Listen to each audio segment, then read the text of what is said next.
The doctor, having lived for 2,000 years, suddenly found himself staring into a monstrous visage, one not of this earth, emerging from a painting. He could tell instantly from the brushwork and energy that this was no ordinary creature. Without hesitation, he grabbed Amy and jumped into the TARDIS, setting course for 1890. His mission: stop the creature before it could wreak havoc. The painting's owner was none other than Vincent van Gogh. When the doctor arrived at the cafe Van Gogh frequented, he tried asking the waiter about the artist, but was met with mockery and scorn. He said nothing in return, powerless to defend the man he had come to find. Just then, the bartender threw someone out onto the street. The doctor looked closer and realized it was Van Gogh himself. Vincent, desperate and destitute, was trying to trade a painting for a drink. The bartender dismissed him without a second thought. The doctor offered to buy the artwork, but Van Gogh, suspicious and proud, rejected the offer, assuming it was out of pity. Luckily, Amy stepped in. She ordered a bottle of wine and kindly asked Vincent for a favor. With some reluctance, he agreed. The doctor inquired about the church and the painting. Vincent mentioned he had plans to paint it soon, but before they could ask more, a scream pierced the air. They ran outside and found a girl who had stopped breathing. Her mother clung to her, weeping uncontrollably. The doctor instantly recognized the monster's involvement, but before he could examine the scene, the girl's grieving mother shoved him away. The crowd turned their rage toward Van Gogh. The doctor and Amy quickly fled with him, avoiding further conflict. They followed Vincent back to his modest home. As they entered, they were stunned. His walls were covered in what would one day become priceless masterpieces. Fresh paint still lingered in the air. Their admiration brought Vincent to life. He spoke passionately about his views on art and color. Suddenly, Amy screamed outside. The doctor and Vincent rushed out to find her unconscious on the ground. As the doctor knelt to check on her, Vincent began to panic.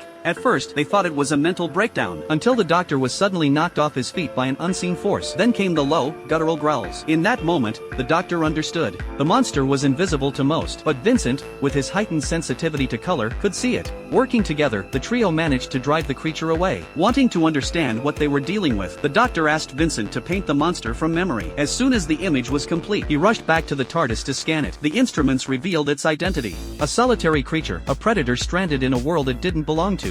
Due to copyright restrictions, this is as far as we can show you of the movie. The title of the film is Doctor Who.